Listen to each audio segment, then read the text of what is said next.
Some of the strangest comic characters ever created were not invented by editors or big writers, but suggested by readers who remembered names most fans barely know. And in this part 2, the picks get even weirder, more forgotten, and in a few cases, way more interesting than the heroes who became famous. If you're into comics and nerd content like this, hit like, drop your thoughts in the comments, and subscribe so you don't miss the next video. Wood God first appeared in Marvel Premiere number 31 in 1976, created by Bill Mantlo and Keith Giffen. He was born from a genetic experiment by scientists David and Ellen Pace, who tried to combine human intelligence with animal DNA and ended up creating a satyr-like being instead. Wood God reached adulthood at an unnatural speed, but began life with the mind of a child, which made his origin feel tragic, eerie, and oddly sympathetic from the very start. What makes Wood God stand out is that he never felt like a normal Marvel creature feature. His debut mixes science fiction, fear, and violence as a frightened mob attacks the lab and triggers the deaths of his creators. He later returned in stories with the Hulk and Spider-Man, and even built a society of hybrid beings called the Changelings, giving him a stranger, sadder, and more layered legacy than most forgotten Marvel oddities ever got. Philip Urick first appeared in Web of Spider-Man number 125 in 1995, then got his full origin in Green Goblin number 1 later that year. Created by Terry Kavanagh and Stephen Butler, he is Ben Urick's nephew and one of Marvel's strangest legacy twists, because he began as a heroic Green Goblin. After finding one of Harry Osborn's old hideouts, Phil used goblin gear and tried to turn a villain's image into something closer to a superhero identity. What makes Philip Urick especially interesting is how far he drifted from that original idea. Over time, he moved from heroic Green Goblin to Hobgoblin, then later took titles like Goblin Knight and Goblin King. He also had the lunatic laugh, an ultrasonic scream that became his signature weapon. That mix of legacy, reinvention, and moral collapse makes Phil one of Marvel's most unusual goblin-related characters in comics today. Brother Power the Geek debuted in Brother Power the Geek number 1 in 1968, created by Joe Simon, the same co-creator of Captain America. His origin is pure late 60s comic book weirdness. He starts as a mannequin, gets struck by lightning, and comes to life like a counterculture version of Frankenstein. Simon reportedly first wanted to call him the Freak, but DC changed the name, and the character became one of the company's oddest experiments. What makes Brother Power memorable is how unusual his tone was for DC at the time. He was built as a wandering outsider, tied to hippie-era imagery, social unrest, and surreal commentary, not a standard costumed hero. Even the first issue leaned into that with warnings about hippie land. His original run lasted only 2 issues, but that short life helped turn him into one of DC's most bizarre cult characters from the era itself. Angel and the Ape first appeared in Showcase number 77 in 1968, created by E. Nelson Bridwell and Bob Oxner.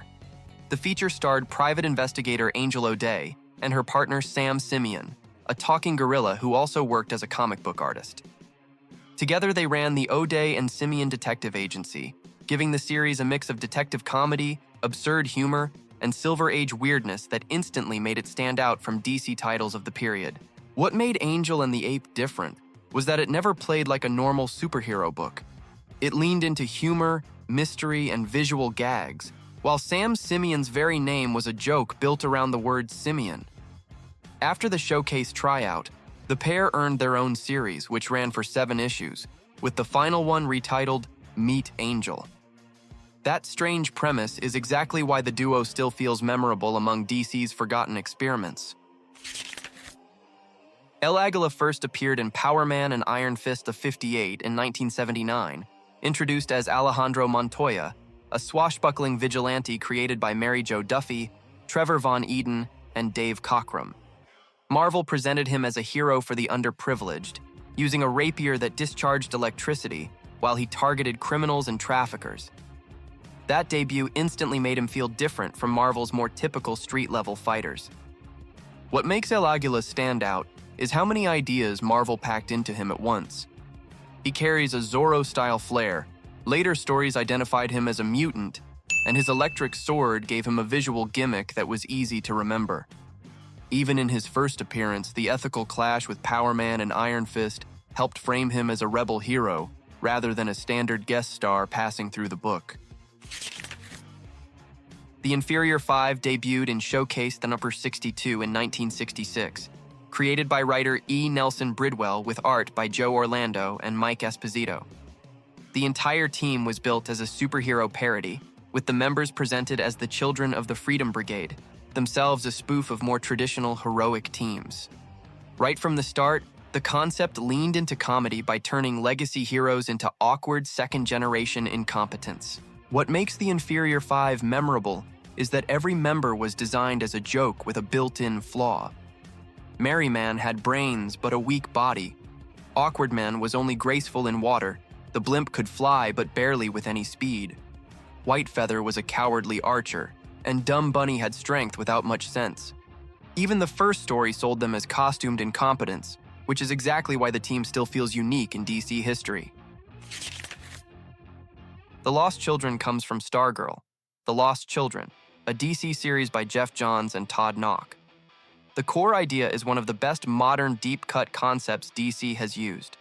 Teenage heroes from the Golden Age vanished without a trace, and Stargirl and Red Arrow begin uncovering where they went. Their main story begins in Stargirl, The Lost Children. Number 1, though the mystery is teased earlier in Stargirl Spring Break Special Number 1. What makes The Lost Children so interesting is that they are not just one forgotten hero, but a whole lost generation of sidekicks pulled out of DC's history and given a new purpose. The story ties mystery, legacy, and rescue together through the Childminder and Orphan Island, while also letting Stargirl become the bridge between past and present. That gives the group a modern hook without losing the Golden Age flavor behind them. Carcus first appeared in the Eternals number 8 in 1977, created by Jack Kirby as one of Marvel's strangest deviants. Unlike most of his race, he was not defined by cruelty or ambition, but by intelligence, sensitivity, and an unexpectedly poetic soul. His red, elephant-like appearance made him monstrous even by deviant standards, which led to rejection, slavery, and brutal gladiator fights in the dark depths of Lemuria itself for years. What makes Carcus stand out is the contrast at the center of the character. Marvel describes him as a hulking protector with a gentle heart, and that idea helped separate him from more typical monsters. He later became an ally of the Eternals, often alongside Ransack, turning a tragic outcast into one of the most unusual supporting figures connected to Marvel's cosmic mythology and the larger world of the deviants there as well. Sardine first appeared in Super Friends number 1 in 1976 as the teenage sidekick of Human Flying Fish, part of the oddly memorable group called the Super Foes.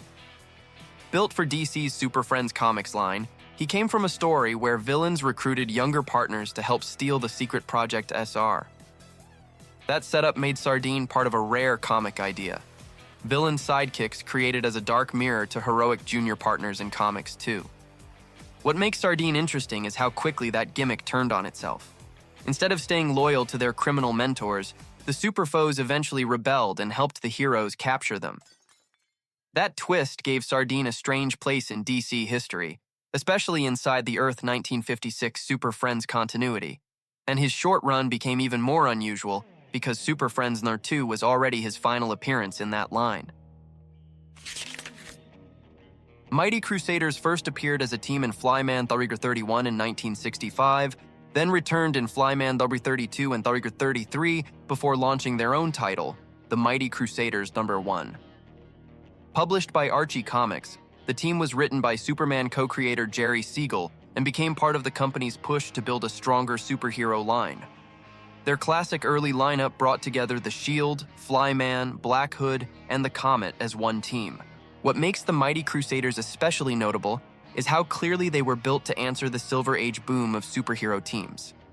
The original series lasted 7 issues, but the concept kept coming back through later revivals, including Archie's Red Circle era and even a DC relaunch as the Crusaders in 1992.